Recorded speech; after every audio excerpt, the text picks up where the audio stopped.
1. maj je mednarodni praznik dela, ki zaznamuje spomin na dolgo zgodovino bojev za delavske pravice. Praznovanje tega mednarodnega dneva ima tudi na Slovenskem dolgo tradicijo, od leta 1948 pa je državni praznik. Na predvečer praznika dela, ko so po slovenskih hribih in gričih tradicionalno zagoreli kresovi, smo se podali na ljubljanski Rožnik, kjer so sindikalne organizacije pripravile prvomajsko srečanje. Ja, 1. maj je največji, najpomembnejši delavski, pa tudi sindikalni praznik. Zdaj predvsem se ob tem dnevu spominjamo preteklih delavskih bojev. Najbolj konkretno v resnici velikih stavk in protestov iz Chicaga, kjer so se borili za 8-urni delovnik, bili tudi zelo nasilno zatrti, sindikalni voditelji obsojeni na smrt. Neke delavske pravice še vedno imamo, kar je pa v našem sindikatu najbolj opažamo kot ta problem, je pa, da so mladim vedno bolj pogosto odrečene te pravice, predvsem zato, ker se jih ne zaposluje redno, ampak se jih sili v razne prekarne oblike dela, kjer pa ni nekih osnovnih delavskih in socialnih pravic.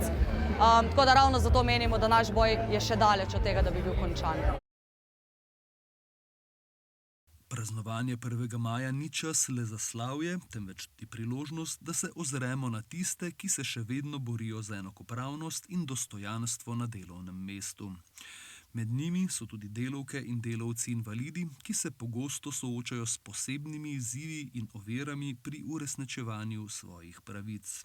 Pravice delavcev invalidov so nedvomno ključnega pomena za pravično in vključujočo delovno okolje, zato se moramo zavzeti za njihovo celovito vključevanje in zagotoviti, da imajo enake možnosti za zaposlitev in napredovanje, enake delovne pogoje in dostojno plačilo kot vse druge delavke in delavci.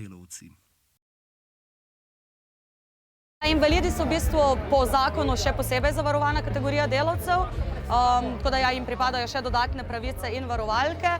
Verjamem pa, da so tudi neprimerno bolj diskriminirani na trgu dela, verjetno že v samih postopkih zaposlovanja. Dajte se povezovati, dajte se organizirati, magari v sindikat, ker večkrat vas bo skupaj, bolj boste močni v vašem boju.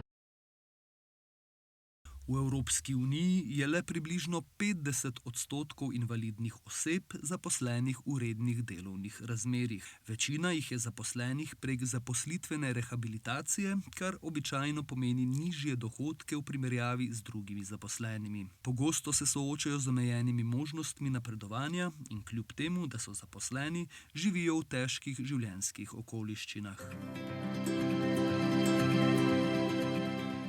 Zbrane sta nagovorila tudi predsednik Konfederacije slovenskih sindikatov Pergam, Jakob Počivavšek, in predstavnica Konfederacije sindikatov javnega sektorja Slovenije, Alenka Potočnik.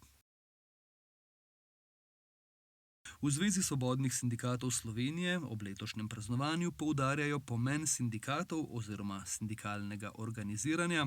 Njihova predsednica Lidija Jerkič pa je poudarila, da je vsak napredek glede delavskih pravic zahteven, saj je težko izboriti kakšno dodatno pravico.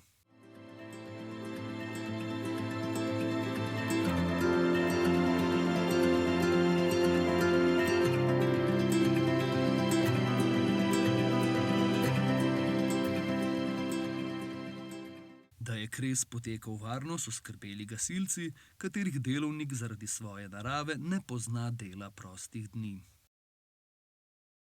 Glede varnosti na današnjem tradicionalnem kresovanju na Rožniku skrbita 2 enote javne gasilske službe Mestne občine Ljubljana, ki zagotavljata požarno stražo tukaj ob požarišču.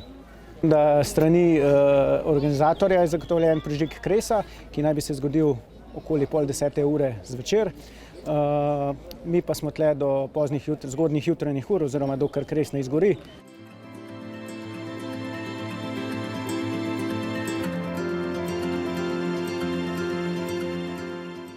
Tradicionalno kresovanje se je nadaljevalo ob ritmih priljubljene glasbene zasedbe Hamo and Tribute to Love in zbrani so se zabavali še dolgo v noč.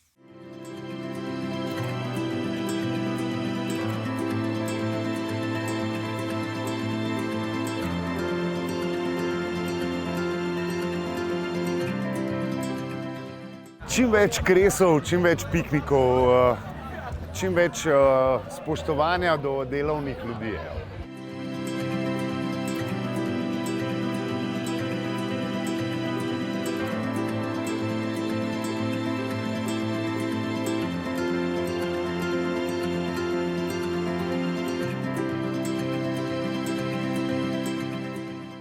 Ob prazniku dela se še posebej zahvaljujemo vsem gluhim in naglušnim delavcem za njihovo predanost in pogum pri premagovanju komunikacijskih ovir na delovnem mestu. Njihov prispevek k vključevanju delavcev invalidov je izjemen in pomemben za delavski boj, kot tudi za enakopravnost in pravičnost delavcev invalidov.